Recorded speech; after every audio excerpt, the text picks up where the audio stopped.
how business models and strategies must change to create value in new ways.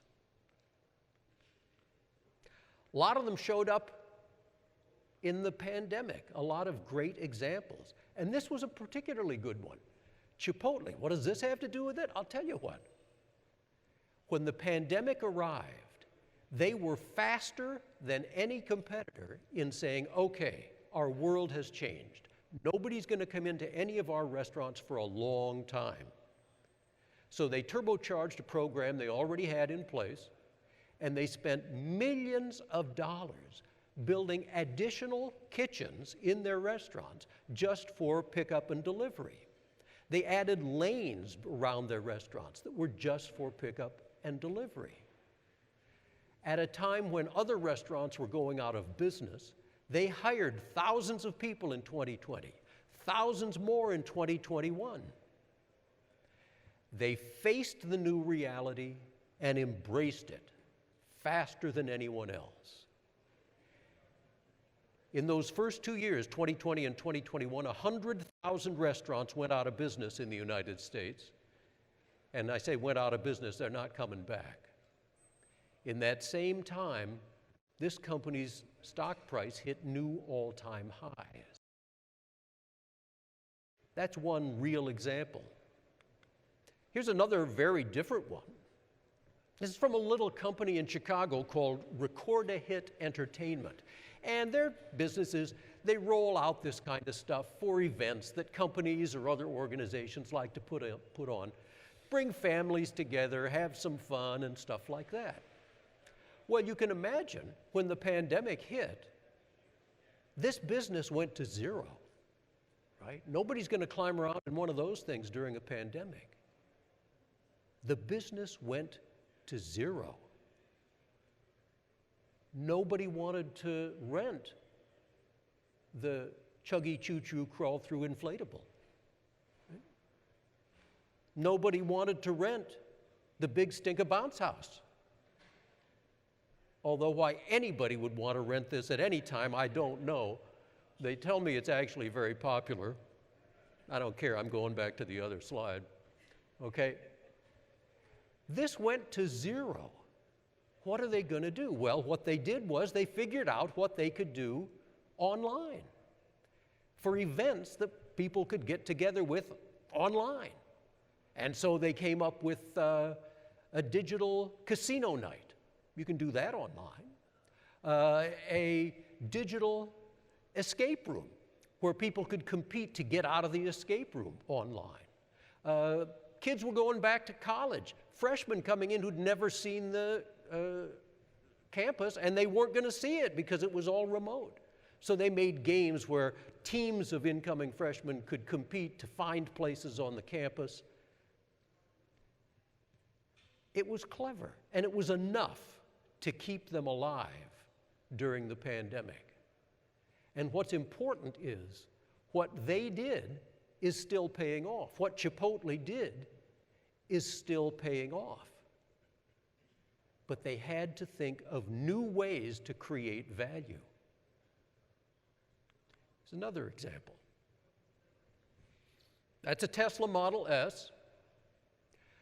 You might remember that some years ago, Tesla was having a problem that car makers just really don't like, which is cars bursting into flames. Okay?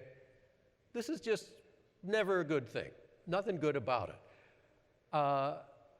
This happened in Washington State. 2 weeks later, same thing in Tennessee. We all know what happens then. The regulators open an investigation. They figure out what went wrong. When they do, they order a recall. It costs the manufacturer millions of dollars and damages their reputation. Except that none of it happened.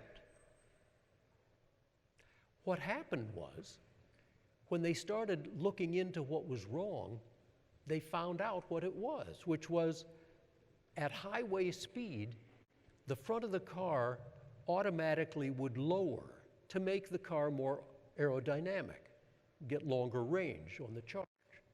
Okay. Well, when the car was in that attitude, if it ran over a bit of metal, a bolt or something, and it kicked up in just the wrong way, it hit the battery pack, which, as you know, is across the bottom of these vehicles. And that caused the fire.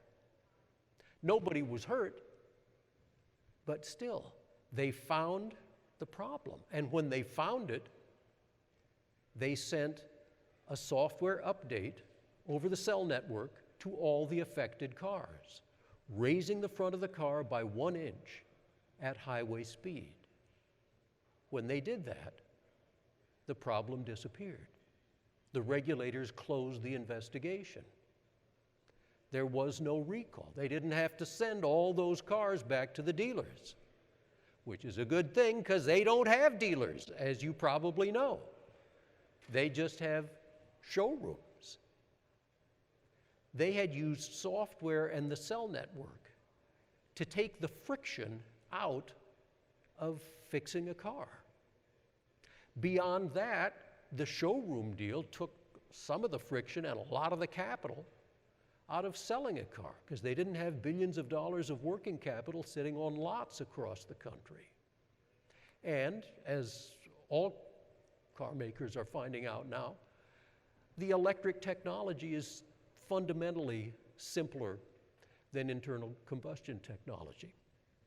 Well, you put all that together, and this company was able to create more value. And when I say value, I'm not referring to their current stock price, okay? I'm no analyst, but I think it's crazy, all right? But nonetheless, they created more value per employee, more value per dollar of capital than any of the incumbent players did. They created value in new ways. Here's another example, a completely different one, but also inspiring. This is now actually a historic artifact. It's something that Amazon made for several years. They call it a dash button. It's about 3 inches long. It has adhesive on the back so that you can stick it wherever you want.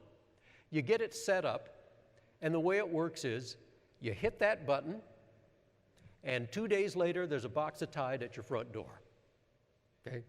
That's it. That's what it did. The general feeling in the technology world was this was about the dumbest idea of all time. It was an internet-connected device that did one thing. It ordered Tide.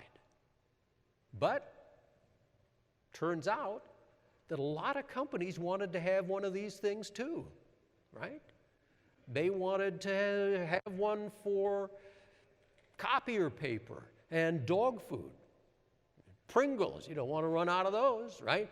So there were all these things. And this came from the company that invented and patented one-click buying.